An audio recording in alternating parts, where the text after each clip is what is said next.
Hello students, welcome again in the online class run by Sanskar Science Academy. Our chapter number 3 that is metals and non-metals is going on. In this lecture we will see about electron dot structure, how to write electron dot structure of an atom or an ion. देखिए suppose हम बात करते हैं sodium atom की। 9th class में आपने 20 जो element है, फर्स्ट 20 एलिमेंट्स हैं उनका एटॉमिक स्ट्रक्चर पढ़ा है। सोडियम एटम जिसका एटॉमिक नंबर है 11, जो 11 नंबर पे आता है पीरियोडिक टेबल में। ओके, सोडियम एटम का स्ट्रक्चर आप देखिए, ये जो न्यूक्लियस होता है सेंटर में जिसमें 11 प्रोटॉन होते हैं, 12 न्यूट्रॉन्स होते हैं। इसके बाद में ये देखो के सेल होता है जिसमें मिनिमम 2 ही इलेक्ट्रॉन जो है आ सकते हैं। बोरबरी स्कीम आपने पढ़ी है। ये देखिए के सेल, ये के सेल है। ये देखिए के के बाद में आता है एल सेल।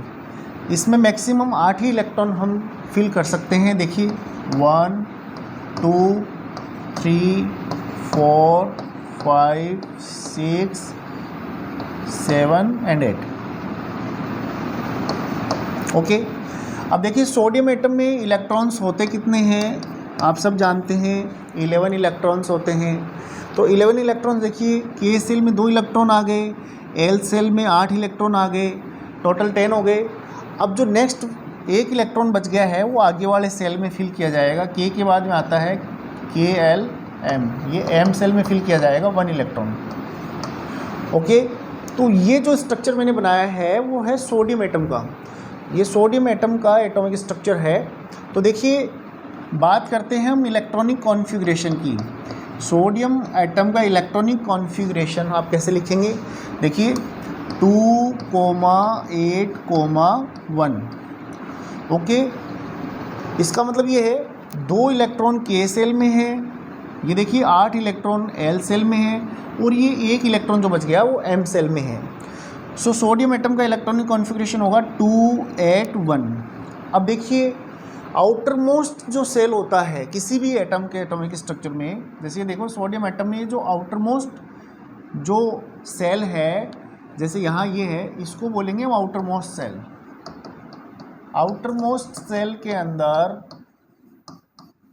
जितने भी इलेक्ट्रॉन होते हैं उन्हें हम बोलते हैं वैलेंस इलेक्ट्रॉन। तो सोडियम एटम में वैलेंस इलेक्ट्रॉन्स का नंबर कितना है आपको कोई पूछ ले तो आप बताएंगे 1। ओके, ये जो वैलेंस इलेक्ट्रॉन है यही वैलेंसी डिटरमाइन करते हैं। ओके, तो इलेक्ट्रॉन डॉट स्ट्रक्चर कैसे लिखेंगे? सोडियम एटम का इलेक्ट्रॉन डॉट स्ट्रक्चर आप कैसे लिखेंगे? देखिए आप सिंबल लिखेंगे किसी भी एटम का, जैसे ये सोडियम एटम का सिंबल है Na। उसके बाद में आउटर मोस्ट सेल में आप सब देख रहे हो कि 1 इलेक्ट्रॉन है। तो ये जो 1 इलेक्ट्रॉन है उसे आप किसी भी स्टार से, आप ऐसे स्टार से भी लिख सकते हैं या ऐसे डॉट भी बना सकते हैं। तो ये जो है ये है electron dot structure of sodium. इसके अलावा देखिए अगर आपको कोई पूछ ले मैग्नीशियम का इलेक्ट्रॉन डॉट स्ट्रक्चर कैसे लिखेंगे, तो देखिए Mg। मैग्नीशियम का आप सब जानते हैं इलेक्ट्रॉनिक कॉन्फ़िगरेशन होता है 2, 8, 2। ये 12 नंबर पे आता है, 12 इलेक्ट्रॉन होते हैं। तो ये देखिए 2, 8, 2। आउटर मोस्ट सेल में कितने इलेक्ट्रॉन हैं? 2। तो ये 2 इलेक्ट्रॉन आप ऐसे इंडिकेट कर देंगे। आप स्टार से भी लिख सकते हैं या ऐसे डॉट बना के भी लिख सकते हैं। तो ये मैग्नीशियम एटम का इलेक्ट्रॉन डॉट स्ट्रक्चर हो गया। इसके अलावा देखो क्लोरीन का लिखना हो, सपोज हमें क्लोरीन का इलेक्ट्रॉनिक कॉन्फ़िगरेशन होता है 2, 8, 7। 17 नंबर पे आता है 17 पे। इट मीन 17 इलेक्ट्रॉन होते हैं। देखो 2, 8, 7।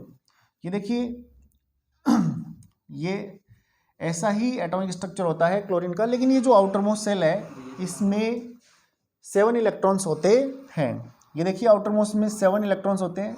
तो आपको ये 7 इलेक्ट्रॉन्स जो हैं वो किसी भी डॉट के फॉर्म में ऐसे लिख देंगे या आप लोग ऐसे स्टार बना के लिख देंगे। देखो 1, 2, 3 4 5 6, ये 3 पेयर हो गए और ये एक इलेक्ट्रॉन अकेला। तो ये जो स्ट्रक्चर मैंने लिखा है ये है electron dot structure of chlorine atom. ये जो है electron dot structure of sodium atom, ये है electron dot structure of magnesium atom. तो इस तरीके से आप इलेक्ट्रॉन डॉट स्ट्रक्चर जो है वो लिखेंगे। ओके, तो इलेक्ट्रॉन डॉट स्ट्रक्चर आपको लिखना आ गया। अब देखिए मेटल्स की प्रॉपर्टी की बात करते हैं। मेटल्स की जो प्रॉपर्टी होती है वो हमेशा पॉजिटिव आयन बनाने की होती है। पॉजिटिव आयन मीन्स वो हमेशा केटायन ही बनाते हैं, इलेक्ट्रॉन डोनेट करते हैं और केटायन का फॉर्मेशन करते हैं। देखिए कैसे, सपोज ये सोडियम एटम है 2,8,1। आपने ऑक्टेट रूल पढ़ा है, किसी भी एटम को स्टेबिलिटी के लिए आउटर मोस्ट सेल में 8 इलेक्ट्रॉन होने चाहिए। ओके, तो ये ऑक्टेट अचीव करने के लिए, it means outermost cell में 8 इलेक्ट्रॉन करने के लिए ये अपना ये जो आउटर मोस्ट सेल में 1 इलेक्ट्रॉन है ये डोनेट करेगा। ये सोडियम एटम है, मेटल है, ये देखिए क्या करता है, ये अपना 1 इलेक्ट्रॉन डोनेट कर देता है। ये जो 1 इलेक्ट्रॉन आउटर मोस्ट सेल में ये डोनेट कर देता है। इससे क्या होता है कि इसके ऊपर पॉजिटिव चार्ज आ जाता है। कोई भी एटम अगर 1 इलेक्ट्रॉन डोनेट करता है तो पॉजिटिव चार्ज आ जाता है 1। अगर 2 इलेक्ट्रॉन डोनेट करता है तो +2 चार्ज आ जाता है, 3 करता है तो +3। जैसे देखिए एल्यूमिनियम की बात करें, एल्यूमिनियम के आउटर मोस्ट सेल में है 2,8,3, ये इलेक्ट्रॉनिक कॉन्फ़िगरेशन है। आउटर मोस्ट सेल में 3 इलेक्ट्रॉन है। ऑक्टेट अचीव करने के लिए या तो 5 इलेक्ट्रॉन ये गेन कर ले या 3 इलेक्ट्रॉन डोनेट कर दे। इजी डोनेट करना रहेगा। तो देखिए ये 3 इलेक्ट्रॉन एल्यूमिनियम एटम है, वो 3 इलेक्ट्रॉन है आउटर मोस्ट सेल में डोनेट कर देता है, जिससे इसका ऑक्टेट अचीव हो जाता है। ये देखिए आउटर मोस्ट सेल अब ये हो गया है, इसमें ऑक्टेट आ गया। ओके, तो इस तरीके से जितने भी मेटल्स हैं वो हमेशा इलेक्ट्रॉन डोनेट करने की नेचर रखते हैं, इलेक्ट्रॉन डोनेट करते हैं और पॉजिटिव आयन बनाते हैं। और जितने भी देखिए नॉन मेटल्स हैं,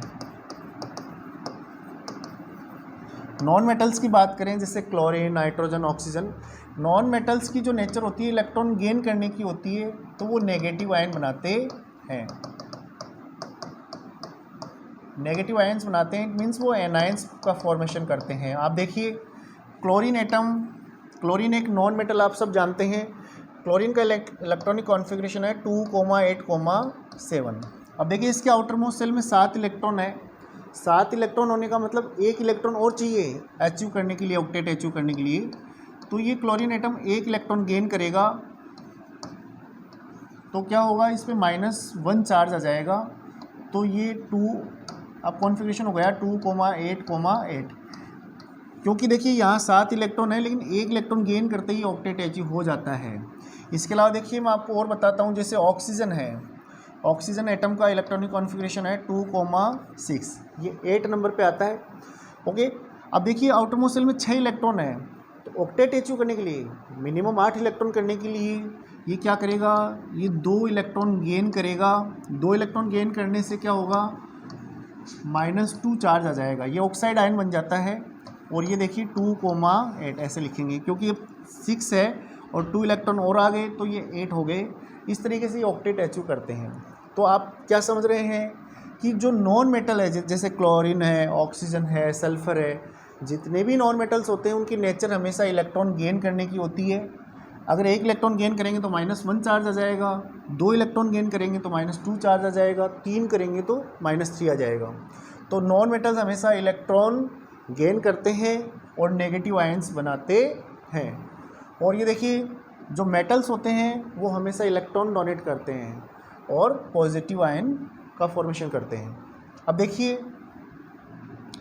नेक्स्ट जो हमारा टॉपिक है वो है ionic compound.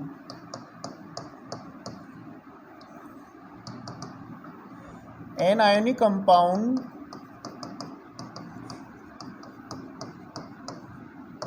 is formed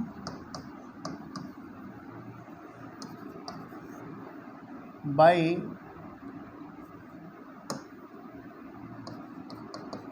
strong electrostatic force between a cation and an anion. Cation means positive ion and anion means negative ion. जब कोई भी पॉजिटिव आयन और नेगेटिव आयन के बीच में स्ट्रॉन्ग इलेक्ट्रोस्टैटिक फोर्स जो अट्रैक्शन फोर्स होता है वो लगेगा तो वो दोनों अट्रैक्ट होंगे और दोनों आपस में कंपाउंड बनाएंगे और उस कंपाउंड को हम बोलेंगे आयनिक कंपाउंड। ध्यान रहे आयनिक कंपाउंड हमेशा पॉजिटिव आयन और नेगेटिव आयन के बीच में अट्रैक्शन होता है, स्ट्रॉन्ग इलेक्ट्रोस्टैटिक फोर्स लगता है, अट्रैक्शन फोर्स, और फिर आयनिक कंपाउंड बनता है। जैसे देखिए ये सोडियम आयन है, सोडियम पे +1 चार्ज होता है आप सब जानते हैं, और क्लोरीन पे -1 होता है। तो ये सोडियम आयन और क्लोराइड आयन ये दोनों में अट्रैक्शन होगा, ये दोनों आपस में अट्रैक्ट होंगे और कंपाउंड का फॉर्मेशन करेंगे। ये कंपाउंड बनेगा NaCl। ये आप सब जानते हैं कॉमन साल्ट, जो साल्ट आप यूज करते हैं खाने में वो, तो ये एक आयोनिक कंपाउंड है। ओके, तो बहुत सारे आयोनिक कंपाउंड हो सकते हैं। आयोनिक कंपाउंड का फॉर्मेशन कैसे होता है? पॉजिटिव आयन और नेगेटिव आयन के बीच में, इट मीन्स केटायन और एनायन के बीच में strong electrostatic force of attraction लगेगा, तो ये नए पॉजिटिव और नेगेटिव आयन आपस में अट्रैक्शन फोर्स के कारण जुड़ जाएंगे और आयनिक कंपाउंड का फॉर्मेशन करेंगे। फॉर एग्जांपल सोडियम आयन और chloride ion sodium chloride compound का फॉर्मेशन करते हैं, that is an ionic compound. इसके अलावा बहुत सारे आयनिक कंपाउंड हो सकते हैं, जैसे देखिए आप लोग जैसे aluminium ion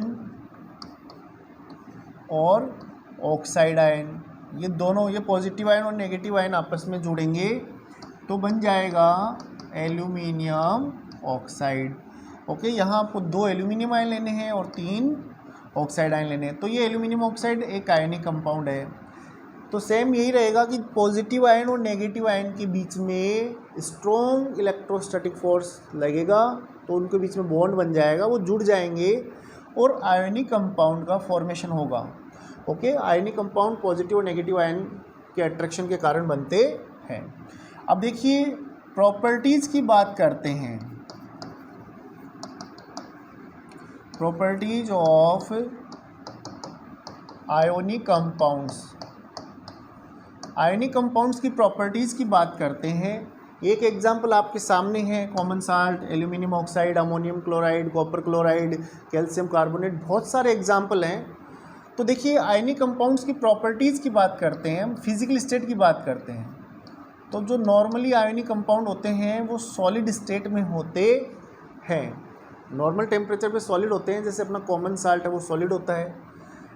and brittle nature के होते हैं। ब्रिटल मीन्स कि आप उन्हें हथौड़े से या किसी भी चीज़ से स्ट्राइक करेंगे, पीटेंगे तो वो बिखर जाएंगे, उनके टुकड़े टुकड़े हो जाएंगे। जैसे कॉमन साल्ट है उस पर आप हथौड़े से मारेंगे उसके टुकड़े टुकड़े हो जाएंगे, तो इसी नेचर को बोलते हैं ब्रिटल, जो मेलेबिलिटी जस्ट ऑपोजिट है। तो आयनिक कंपाउंड सॉलिड होते हैं, ब्रिटल होते हैं और हार्ड भी होते हैं। आयनिक कंपाउंड हार्ड होते हैं क्योंकि आयनिक कंपाउंड पॉजिटिव और नेगेटिव आयन के बीच में स्ट्रॉन्ग इलेक्ट्रोस्टैटिक फोर्स के कारण बनते हैं। तीसरा हम देखें सोल्यूबिलिटी। सोल्यूबिलिटी देखें, they are soluble in cold water. ये ठंडे पानी में भी घुल जाते हैं। जितने भी आयनिक कंपाउंड होते हैं वो सब कोल्ड वाटर में डिज़ोल्व हो जाते हैं। जैसे अपना कॉमन साल्ट आप सब जानते हैं, ये आयनिक कंपाउंड है और ये वाटर में इजीली डिज़ोल्व हो जाता है और कोल्ड वाटर में डिज़ोल्व हो जाता है। ओके, अब हम बात करें मेल्टिंग पॉइंट और बॉइलिंग पॉइंट की। तो ionic compounds have high melting point and boiling point. इसका मतलब ये है कि बहुत ज़्यादा टेम्परेचर के ऊपर जाकर ये मेल्ट होते हैं और बॉयल होते हैं। तो आयनिक कंपाउंड्स का मेल्टिंग पॉइंट, बॉइलिंग पॉइंट बहुत ज़्यादा हाई होता है क्योंकि ये इनकी एक कॉम्प्लेक्स स्ट्रक्चर होती है और ये पॉजिटिव और नेगेटिव आयन के बीच में स्ट्रॉन्ग अट्रैक्शन फोर्स के कारण बने होते हैं। अब हम बात करते हैं solutions of ionic compounds. Ionic compounds को वाटर में डिजोल्व करके आप जो सॉल्यूशन बना लेते हैं, तो आयनिक कंपाउंड्स के सॉल्यूशंस जितने भी होते हैं are good conductor of electricity. Good conductor of electricity मतलब उनके थ्रू जो है इलेक्ट्रिक करंट का कंडक्शन हो जाता है। ओके, तो जितने भी आयनिक कंपाउंड्स के सॉल्यूशन है वो इलेक्ट्रिसिटी के गुड कंडक्टर है, मतलब electric current can easily pass through these solutions. लेकिन हम बात करें सॉलिड स्टेट में, इन सॉलिड स्टेट जब आयनिक कंपाउंड सॉलिड स्टेट में होते हैं तब वो पुअर कंडक्टर होते हैं।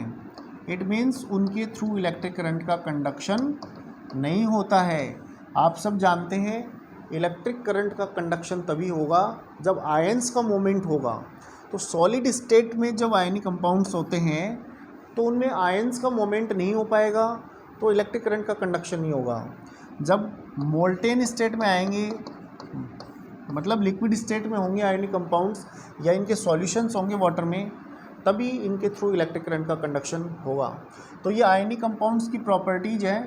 आयनिक compounds are found in solid state at room temperature. They are hard and they are brittle. Brittle means they break into pieces on hammering. Okay, and ionic compounds are soluble in cold water. ये cold water में भी dissolve हो जाते हैं, high melting point, boiling point होते हैं, and इनके solutions जो होते हैं वो गुड कंडक्टर ऑफ इलेक्ट्रिसिटी का कंडक्शन करते हैं। Okay students, have a good day, thank you.